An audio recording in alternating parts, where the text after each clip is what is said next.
कभी आपने सोचा है जब आप दिल से किसी की मदद करते हैं तो बदले में चोट क्यों मिलती है? क्यों अच्छाई का सबसे ज़्यादा मज़ाक वही लोग उड़ाते हैं जिनके लिए आपने सब कुछ किया होता है? क्यों बार बार एक ही गलती दोहराते हैं हम अच्छाई दिखाने की? आज मैं आपको एक ऐसी सीख सुनाने जा रहा हूँ जो चाणक्य ने सैकड़ों साल पहले दी थी, लेकिन आज के ज़माने में वह सीख आग की तरह जलती है। अगर आप वाकई में ऐसे इंसान हैं जो बार बार लोगों की बेवफाई से टूटते हैं, तो यह वीडियो आपके जीवन की दिशा बदल सकता है। पार्थ एक सीधा साधा लड़का था। वह दूसरों की मदद को अपना धर्म मानता था। जब उनका दोस्त अर्जुन पैसों की तंगी में था तो पार्थ ने अपनी एफडी तुड़वा दी। जब ऑफिस में किसी की गलती पर बॉस गुस्से में था तो पार्थ ने जिम्मेदारी ले ली। जब पड़ोसी की बेटी की शादी में पैसे कम पड़े तो पार्थ ने बिना सोचे मदद कर दी, लेकिन कुछ महीनों बाद वही अर्जुन उसी पार्थ को पीठ पीछे बेवकूफ़ कह रहा था। वही ऑफिस के लोग अच्छाई का फायदा उठाकर प्रमोशन पा गए और वही पड़ोसी शादी के बाद पार्थ से नजरें चुराने लगा। पार्थ टूट चुका था। उसने एक दिन अकेले बैठकर खुद से सवाल किया, क्या मेरी अच्छाई मेरी सबसे बड़ी कमजोरी है? तभी एक बूढ़ा व्यक्ति उसके पास बैठा और कहा, बेटा तो पार्थ है, यानी असली, लेकिन इस दुनिया में नकली लोगों के बीच असली की कीमत नहीं होती जब तक तू चाणक्य को ना पटे। अब सुनिए वह फायर चाणक्य नीति सूत्र जो पार्थ जैसे करोड़ों लोगों को जिंदगी में जलाए होते हुए है। नीति नंबर 1, दया, करुणा और सहिष्णुता तभी तक जब तक वह तुम्हारी कमजोरी ना बन पाए। अगर आपकी दया से लोग आपको मूर्ख समझने लगे तो वह दया नहीं, आत्मनाश है। उदाहरण, कई लोग ऑफिस में खुद को हर समय हेल्पफुल दिखाते हैं, लेकिन उनके नाम पर सारा काम लाद लाद दिया जाता है। नीति नंबर 2, जिसे तुम बार बार मौका दोगे वह एक दिन तुम्हें ही मिटा देगा। विवेचना, क्षमा करो पर बार बार नहीं, क्योंकि जो बार बार गिरता है वह तुम्हारा नहीं, तुम्हारा वक्त खा रहा है।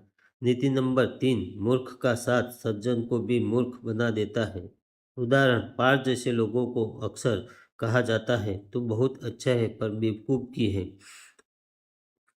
नीति नंबर 4, नीति से जीतो, भावना से नहीं। विवेचना, भावनाओं में बहकर जो फैसले लिए जाते हैं वह सिर्फ पछतावे की चट्टानों से टकराते हैं। नीति नंबर 5, हर कोई तुम्हारा अपना नहीं होता और हर मुस्कुराहट विश्वास के लायक नहीं होती।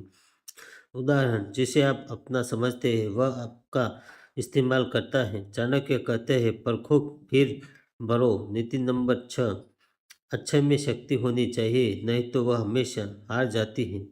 सीधा संदेश, दूसरों के लिए अच्छा करो पर अपनी सीमाएं तय करो। पार्थ अब पहले जैसा नहीं था। उसने चाणक्य नीति पढ़नी शुरू की। उसने सबसे पहले अपने आप को समझा। अब वह लोगों को परखने लगा। हर किसी के कहने पर हाँ नहीं कहता, ना कहना सीख गया। अब जब कोई दूसरा इस्तेमाल करता तो पार्थ मुस्कुराता और सोचता, चाणक्य कहते हैं, जिसे पहचान लिया चाहे वो दुश्मन नहीं रहता, सबक बन जाता है। और यही सोच पार्थ को धीरे धीरे सफल, शांत और सम्मानित बना रही थी।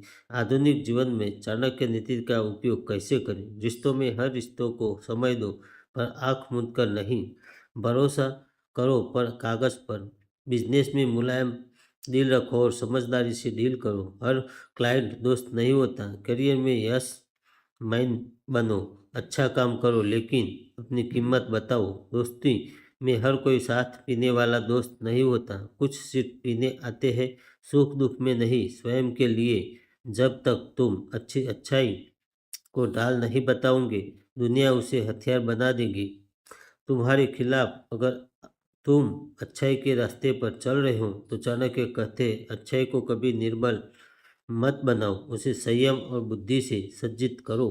आज की दुनिया में अच्छाई वह है जो अपने लिए भी सोचती है, जो अपना सम्मान भी जानती है, जो उपयोग और दुरुपयोग में फर्क करती है। अगर तुमने यह फर्क समझ लिया तो तुम्हारी अच्छाई सबसे बड़ी ताकत बन जाती है। अगर यह बात तुम्हारे दिल में उतर गई तो अगर तुम भी पार जैसे हालातों में से गुजरे हो, अगर तुमने भी कभी अच्छाई के बदले धोखा खाया है तो इस वीडियो को दिल से लाइक करो। कमेंट में सिर्फ एक लाइन लिखो, अब मेरी अच्छाई मेरी कमजोरी नहीं बनेगी। और अगर तुम चाहते हो कि इसी तरह की फायर शक्तिशाली बातें, चाणक्य की सोच और जीवन बदलने वाली सीखें तुम्हें मिलती रहे तो अभी सब्सक्राइब करो इस चैनल को। यह चैनल सिर्फ वीडियो नहीं देता, यह तुम्हारी सोच को होशियार बनाएगा।